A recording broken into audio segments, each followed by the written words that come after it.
Okay. So ఒకటి ఇప్పుడు బంగ్లాదేశ్ గురించి మాట్లాడుతూ బంగ్లాదేశ్ ప్రమేయం ఉంది, ఎందుకంటే బార్డర్లో దాటి వచ్చి మరి బంగ్లాదేశ్ వాళ్ళు కూడా దీనిలో పాల్గొన్నారన్న ఒక అలిగేషన్స్ వచ్చాయి. మమతా బెనర్జీ ఏమంటుందంటే బంగ్లాదేశ్ వాళ్ళు కూడా పాల్గొట్టి దానికి రెస్పాన్సిబిలిటీ నేను ఎట్లా అవుతా, BSF border security force response అవుద్ది, వాళ్ళు ఏం చేస్తున్నారు బార్డర్లో వాళ్ళు రానివ్వకూడదు కదా అని అంటున్నారు. ఇప్పుడు ఎట్లా ఉందంటే సార్, నేను యాక్చువల్లీ ఇప్పుడే నేను ప్యూ రీసెర్చ్ నుంచి వచ్చినటువంటి ఒక రిపోర్టే చదువుతున్నాను ఇందాక. If you want me I just ఒక్క సెకండ్ లో నేను మీకు చెప్తాను. ప్యూ రీసెర్చ్ లో వాళ్ళు చెప్తుందని రిలీజియస్ డెమోగ్రఫీస్ ఎట్లా మారాయి అని చెప్పేసి వాడు రాశాడు. దాంట్లో వాళ్ళు చెప్తున్నది వెస్ట్ బెంగాల్ లో 4 మిలియన్ పాపులేషన్ ఉన్నది, 2.5 crores కి వచ్చారంట ముస్లిమ్స్. ఓకే. 40 లక్షల నుంచి 2.5 కోట్లు బయట నుంచి వచ్చేసి ఇట్లా బిఎస్ఎఫ్ కన్నుగప్పు వచ్చేస్తారండి. రకరకాల పద్ధతుల్లో వాళ్ళు ఇది అంటే స్వతంత్ర 1947 బిఫోర్ 40 lakhs మాత్రం ఉండేదా? ఓకే.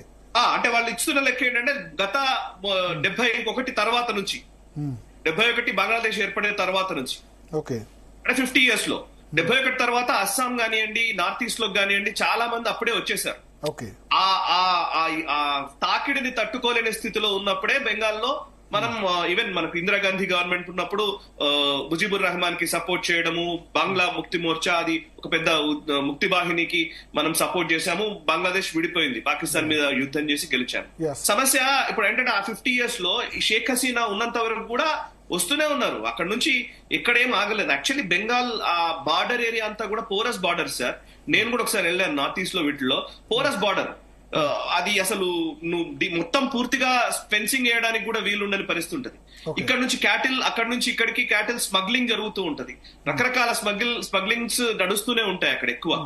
సరే, ఒక రకంగా ఈ మధ్య కాలంలోనే బిఎస్ఎఫ్ వాళ్ళు ఏం చేశారంటే 30 కిలోమీటర్ రేడియస్ ని పెంచారు. ఇంతకు ముందు 5 kilometers వరకు ఉండేది అనుకుంటే, సబ్జెక్టివ్ కరెక్షన్ నాకు గుర్తులేదు.